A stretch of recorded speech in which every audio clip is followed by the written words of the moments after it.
everybody, and welcome back to World Wildlife Journeys with Russell Gammon. And today I have a man who's joining me in the studio, and we're going to be talking about ecotourism and the ethics of ecotourism in the age of animal rights activism. So the man who's joining me today, his name is Gavin Ford. He's a man who was a mentor to me. He was one of my trainers and later one of my examiners when I was training as a professional guide. An old family friend, and he's now living just up the road in George. So I'm delighted to welcome him on the show. He's a director of his own travel company called Africa Inscribed. We'll put a link to that below in the notes. Gavin, welcome. Thank you. Thank you, Rusty. Much appreciated. I'm delighted to be here because this is a topic that is very relevant in today's ecotourism industry. And, you know, as more and more people are exposed to guides and safaris right throughout Africa, because Africa is really opening up considerably now. You know, there's morals and there's laws and there's personal objectives which flavor everybody's experience. And so ethics is one of the strongest movements, shall we say, within the associations, which I'm familiar with anyway, in Zimbabwe and to a lesser extent in South Africa. Yeah, and it's an interesting one because we were talking before off camera that, you know, it is kind of a, you know, you've got in each jurisdiction, you've got specific legislation that says you can do this, you can't do that. And that's codified. And, you know, you have a parks board who police that, and there's fines for if you don't follow those particular rules. That then kind of a more arcane thing is that within our own profession, we have a whole raft of unwritten rules, which, you know, I remember as a young guide, you know, you learn them the hard way because, you know, you'll do something wrong and then one of the old timers will just pull you aside and just give you a cautionary word. And I now find more often than not, I'm the guide issuing the cautionary word, and I hear Willem de Beer's words to me, or Bruce Austin saying to me, listen, that's not the way you do things. Wonderful memories. Great memories. Great memories. Well, I think one of the great things, and this may be a slight aside, is that we were very fortunate in Zimbabwe to be active and developing our careers. In fact, soon after independence in the early 80s. And so we've been around and active in our professional careers right through this period since then, up until today, you know, when we're still active. But so we've seen how the industries have grown, the individuals who've grown up within that time period, and we've seen how the laws have changed, and we've seen the densities now of people, visitors coming to our part of the world, and obviously the increase in the number of guides and hunters who are operating in our part of the world. So we've seen the gamut of experiences that have been aired, I suppose, or recorded, spoken about, and I think that's very pertinent to what we're talking about today. Yeah, and then the backdrop that you talk about is also relevant because the world has changed. And the world has moved on, and there's new ideas that have come forward. And in particular, I would say the greatest change that we've kind of seen in that 30-year period is that rise of what we refer to as the animal rights movement. So this is organizations like PETA and who are primarily concerned with animal welfare. And most of these organizations, if you trace their roots back, they began in particular looking at the way in which animals were being treated in laboratory conditions, and made some great progress in having legislation passed. But their their scope has gradually grown and widened, and it now includes wildlife, and they are a force to be reckoned with in the conservation world as well.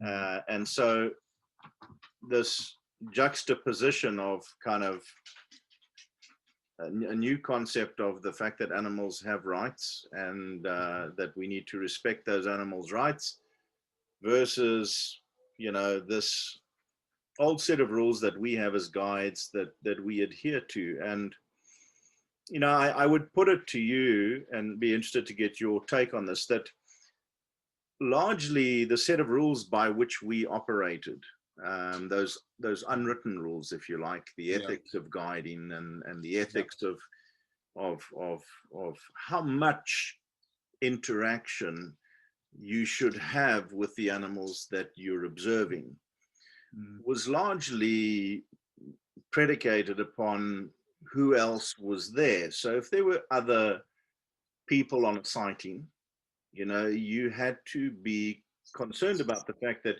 your level of interaction with those animals, if it reached a certain threshold, those animals will then get up and move away from that disturbance, and you've then ruined the sighting for everybody else concerned. And that was, you know, certainly as a young guide, when I was training, that was the primary consideration.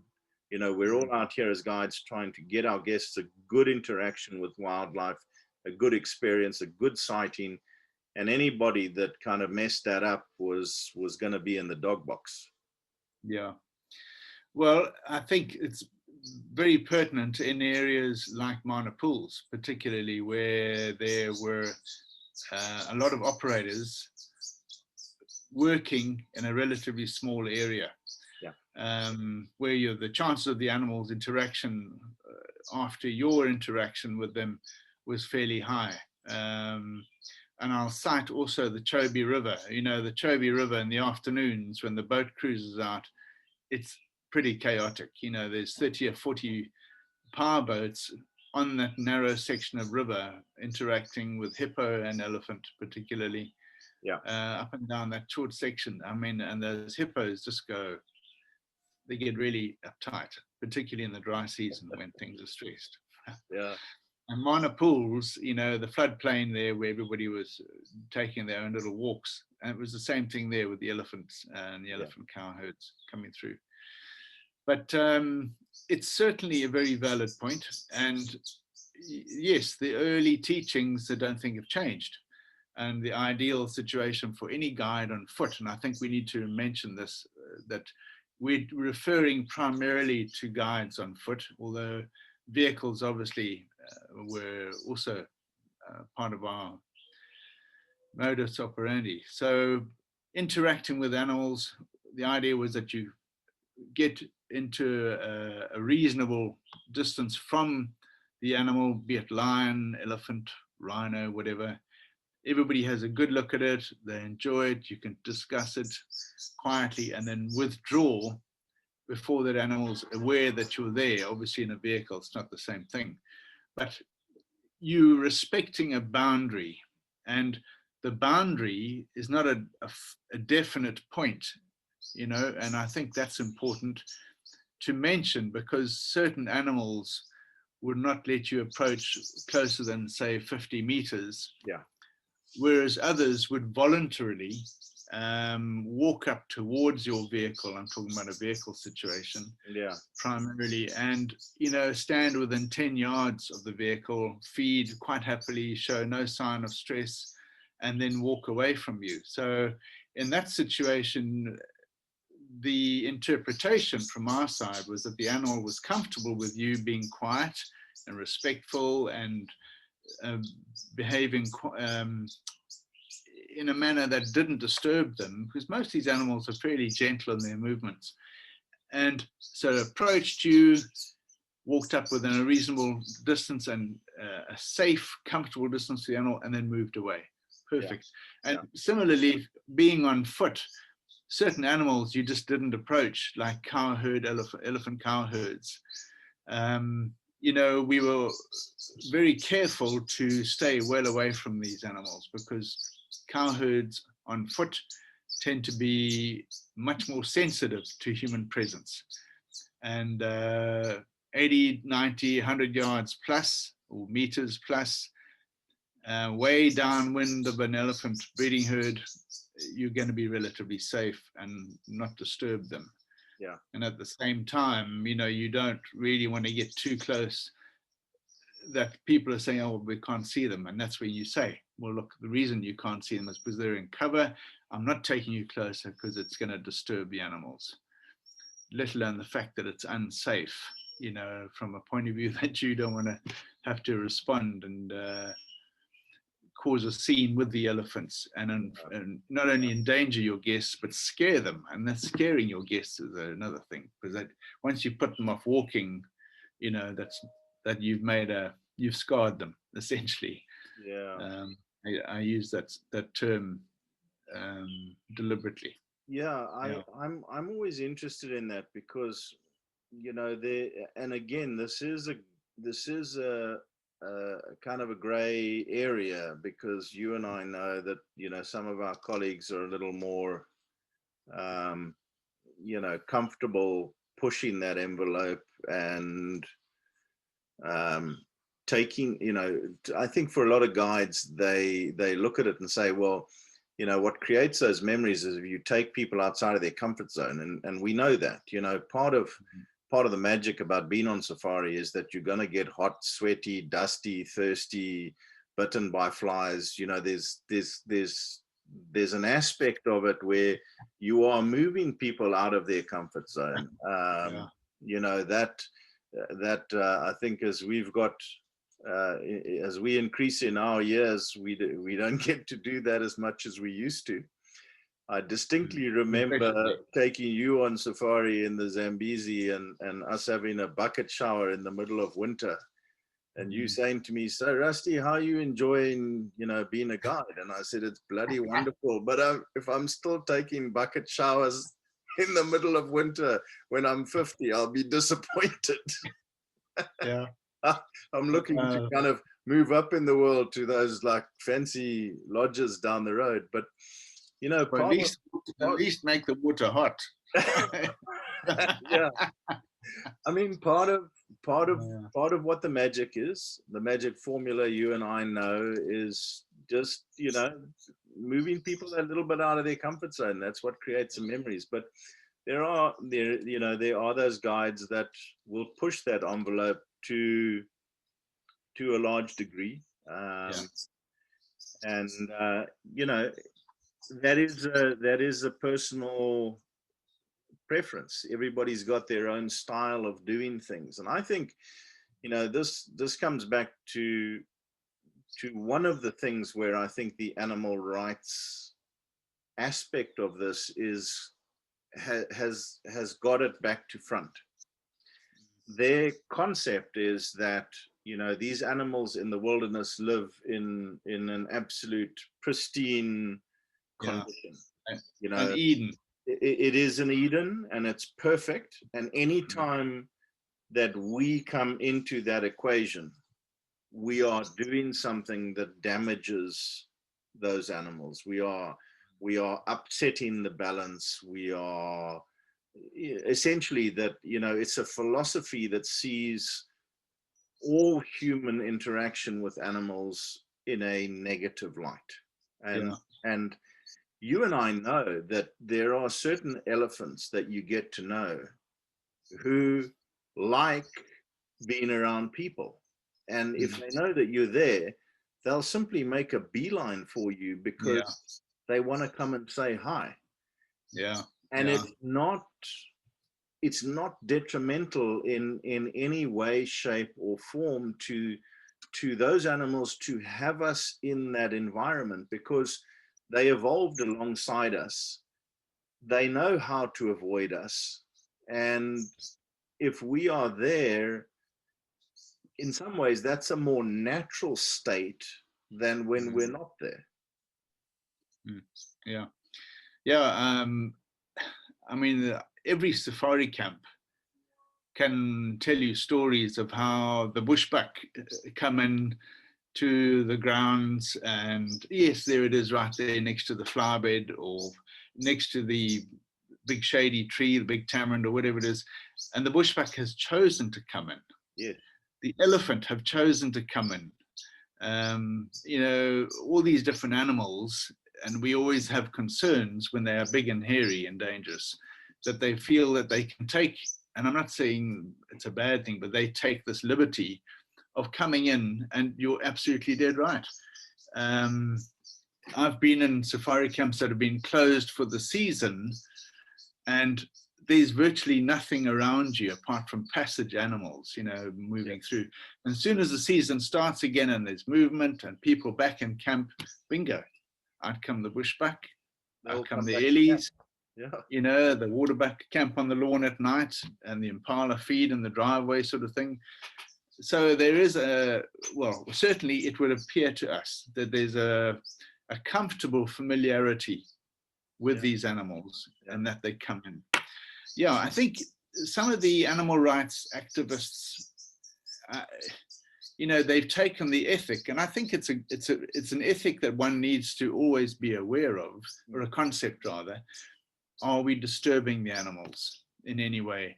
Well, I think Eden doesn't really exist, you know, and utopia is a thing that was written about. But every time an aeroplane flies over a national park, there's a big noise in the sky. Every time a vehicle drives down the road in a national park, there's the side effects, you know, the noise, the pollution, the fact that we have roads in national parks. So much as I appreciate what a lot of these folk believe, I don't think it's in any way realistic. And I think their origins in that they were concerned about laboratory animals being abused.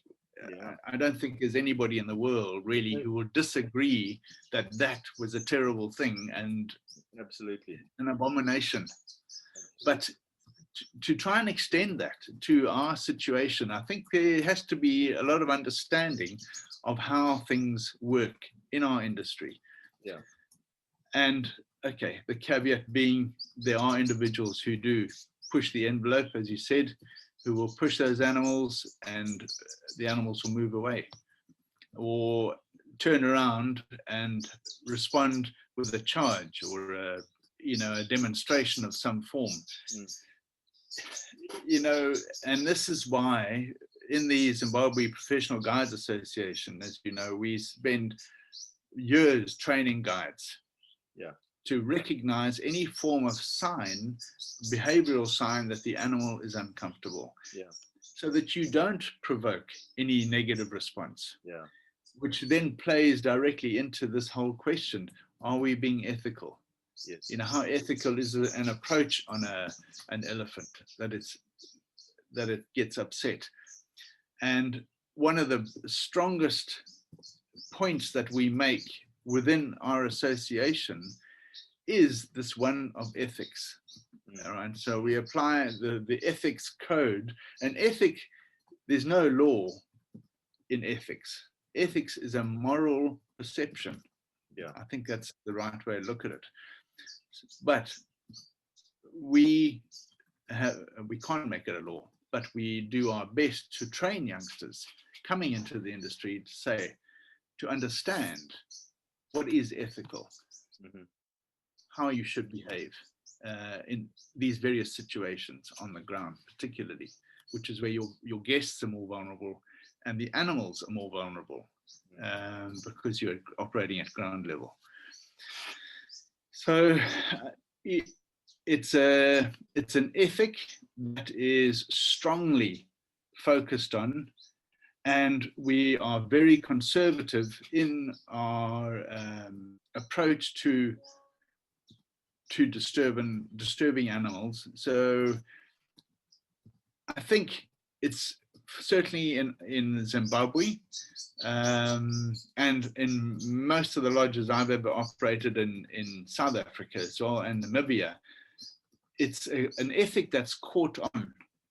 You know, because a lot of guests also say, hey, we don't want to disturb that animal. You know, and any guide worth his salt is going to hear that and say, oh, this is not sexy, and back off. Yeah. Before. And it's like picking up snakes and picking up tortoises unnecessarily, and I mean, you can extend this whole ethic into a whole facet, a whole very wide facet of guiding and tourism. And then I think Um, you touched on a point there where you said that the guides are responsive to the customer's needs.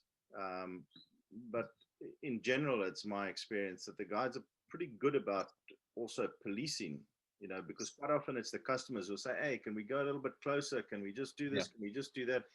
And, most guides are extremely good about actually saying, listen, there's a boundary here that we're not going to yeah, cross. We're not yeah. going to go there. We're not going to do this. This is why. Mm, And it's sometimes a safety thing, but it's often an ethical thing, whereas there's a pair of lions that are mating, and sometimes you can get reasonably close to them, but sometimes you can't get anywhere near them, and you can just see it in their body language. You can read it. And it's obvious to anybody that's paying attention. I'm also interested that you talk specifically about Southern Africa, but it's our experience, both of us. We also do trips up to East Africa. It's yeah, amazing how those same unwritten rules, you find them throughout the industry. I mean, yeah, there's certain countries that have a higher bar. But I find, generally speaking, if I've got a guy, regardless of what his theoretical qualifications are, if I've got a guy who's been doing that job for 10 years or more, he knows what he's doing. yeah. He's picked it up along the way, and he's on the same page as me 9 times out of 10. Mm. Yeah, yeah. It's it's certainly been interesting. I mean, I think we both do 11 or 12 countries in Africa, and it's always interesting to work with new guides Yeah, and see their approach on things. And yeah, some are responsive, and others feel that there's a touch of bravado that's necessary. And that's where you, as the private guide, have got to step in and say, hey, actually, that's not on. We're not interested in the excitement of a mock charge or whatever it is. yeah, We've all had a great view of this animal, and it's time to move on. And I think, to go back to your original point, where our behavior at the time is going to affect any subsequent interactions with other guides. In some of the busier parks, like the Masai Mara, the Serengeti, in East Africa and Ngorongoro, some of the areas near the main rest camps, which have a very, very high frequency of interaction with vehicles, or I say interaction, but they even if it's just a visual one, yeah, you get a degree of familiarity with the animals there. They look up, they see it's a vehicle, heads down, carry on feeding. But in areas where people are allowed to drive off-road, and I think this is probably one of the areas, certainly in terms of vehicle movement, there is a strong point where policing it needs to be implemented. yeah, and fortunately, parts of the Mara now are a large part of the Mara, you're not allowed off-road, and it's very strictly policed there now. yeah. Parts of the Serengeti, you can go off-road, but where I've been there with the guides, I mean, they've been very, very careful. I think it's more some of the problems come on private land, where you don't have that authoritarian. I'll be honest with you. To me, if I'm given the choice of picking a property, I will always, if it's apples and apples, I always have a strong preference for choosing properties where we can off-road, just simply because it's not that you just go and drive off-road all the time. It's actually quite uncomfortable. But but to have that ability to be judicious about it and to say, hey, you know what, if we can get that scene from this angle, Yeah. you know, with that palm tree in the background, that's going to make a you know, for photo composition more than anything else, it is an incredible privilege to have. And Yeah. I do think that, you know, unless you're talking about environments like the Namib, you know, the relative environmental damage is negligible, provided that there's not, you know, if it's a private concession, there's only a couple of vehicles operating at any one time. So it's Yeah, and I'm talking about the early days up in East Africa where there was an absolute free for all. Oh yeah, off the roads. You know, it was terrible. yeah. But yeah, in terms of visitor experience, private land where you can off road by choice, you know, certain situations it's suitable, really. Because there's nothing worse than being in a national park where you are restricted to the road, where a leopard drags something behind a tree and that's it. You know, 10 yards off the road, you lost. Yeah. Yeah. But anyway, back to the ethical side of it. I think we've talked about the safari side. What about fishing? What about the fishing side? You know, people overfishing their quotas and being proud of it, especially if it's you know, one of these marine edible fishes, say a stump nose or galloon or something like this. And guys, their quota may be 4 fish per person per day. Yeah. And you know, then they'll go and fudge it and say, well, you know, we're taking for the mum, dad, opa, the kids, etc., etc., etc. Which is fine if there's only 100 fishermen, you know, in the country at the time. But all those sort of little fudges now are having an impact on overall populations. That's the sport fishing. Yeah. What about the commercial fisheries that have been seen? I mean, they've reduced world populations of different fish species to the state now where you've got to now label different species with different colors in the restaurants and say, this is a no-go. You can't eat this thing because it's not available, because the numbers have declined so badly. Yeah. I don't think, you know, I think you're absolutely right. And I think the point you're trying to make is that there are far more pressing ethical considerations about how we interact with nature than are to be found in our industry. I mean, our industry is made up by a group of guys who are passionate, guys and girls, who are passionate about the wilderness. We're passionate about what we do. It's a calling, it's not a job. And so, yeah, you know, we are the least of your worries. There are plenty of other areas where we are not interacting with nature in an ethical fashion. And what always fascinates me is that a lot of this thinking is kind of based on some pretty shaky foundations. I mean, one of the things that I alluded to when we were talking earlier is, you know, we have this completely random classification of animals. You know, you know, at the top we have the endangered wild animals that are beautiful, you know, and then they have a special place. And then, you know, dogs and cats have their own little special classification because they're special to us in a different way. And we're horrified, you know, we're horrified that in China they eat dogs. But if you go to India, the Indians are mortified that we eat cows.